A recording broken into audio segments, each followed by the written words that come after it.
Chicken pizza తయారు చేయడం తెలుసుకుందాం. చికెన్ పిజ్జాకి మైదా పిండి కలపాలి. ఎలా కలపాలంటే మైదా పిండిలో పెరిగేసి సాల్ట్, కొద్దిగా salt, next baking soda, baking powder వేసి కలిపి పెరిగేసి బాగా చపాతీ పిండి కలుపుకున్నట్టుగా కలుపుకోవాలి. ఇంకో ఈ విధంగా కలుపుకొని ఒక 10 నిమిషాలు పక్కన పెట్టుకోవాలి. పక్కన పెట్టుకున్న తర్వాత ఇప్పుడు చపాతీ పిండి చేసినట్టుగా ఇలా ఒత్తుకొని చేసుకోవాలి. ఇలా చేసిన దాన్ని ఇలా దలసరిగా కొద్దిగా లైట్గా దలసరిగా చేసిన దాన్ని ఇలాగా మనకు ఓవెన్లో ఇచ్చిన ఈ ప్లేట్ మీద ఇలా కత్తుకొని కొంచెం ఇలా చేసుకోవాలి. చేసుకున్న తర్వాత దీన్ని అంచుల్ని కొంచెం దలసరిగా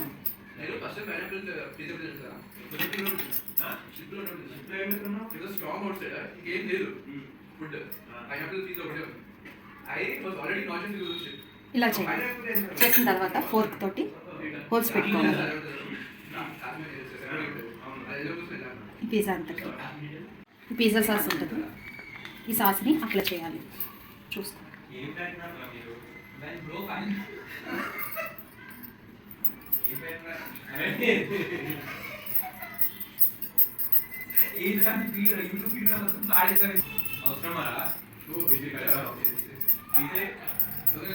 పిజ్జా అప్లై చేసిన తర్వాత ఈ చీజ్ని వేసుకోవాలి.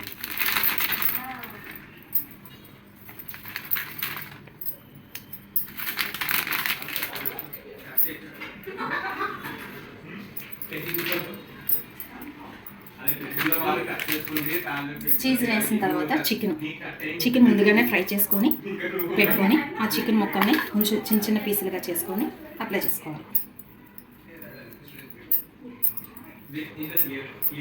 మనం వెజిటేబుల్స్ ఏమైనా వేసుకోవచ్చు. నేనైతే టమాటా, క్యాప్సికమ్, ఆనియన్ వేస్తున్నాను.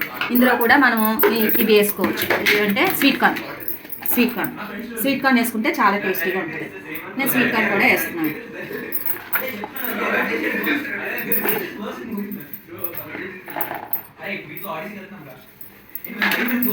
తర్వాత ఆనియన్స్ వేస్తున్నాను. ఆనియన్స్ ఇలాగా స్లైస్గా కట్ చేసుకొని వేసుకుంటే బాగుంటుంది. ఇలాగ నీట్గా డెకరేట్ చేసుకుంటే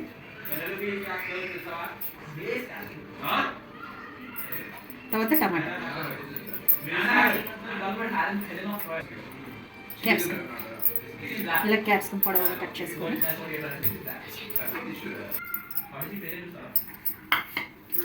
దీనిపైన మళ్ళీ చీజ్ వేసుకోవాలి. పిజ్జాకి ఎక్కువ చీజ్ ఉంటే చాలా టేస్టీగా బాగుంటుంది.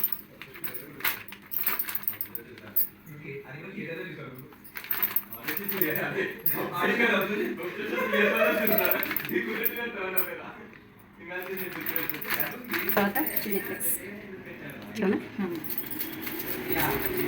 వేసుకోవాలి. లోని ఇగో 180 డిగ్రీస్లో పెట్టుకొని ప్రీహీట్ చేసుకోవాలి. ఫస్ట్.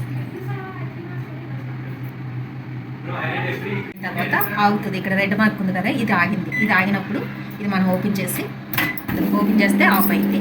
ఆఫ్ అయిన తర్వాత మనం రెడీ చేసుకున్న పిజ్జాని ఈ ప్లేట్ని ఇక్కడ పెట్టుకొని 18 మినిట్స్ పెట్టుకోవాలి. 18 మినిట్స్ పెట్టుకొని మళ్ళీ స్టార్ట్ చేసుకోవాలి. స్టార్ట్ చేసుకుంటే పిజ్జా కుక్ అవుతుంది. కుక్ అయిన తర్వాత ఆగిపోయిన తర్వాత అప్పుడు పిజ్జా రెడీ అయ్యేటట్టు పెట్టుకుని వచ్చిన తర్వాత మనం ఓపెన్ చేసుకుంటే పిజ్జా రెడీ. పిజ్జా రెడీ అయింది. రెడీ అయిన తర్వాత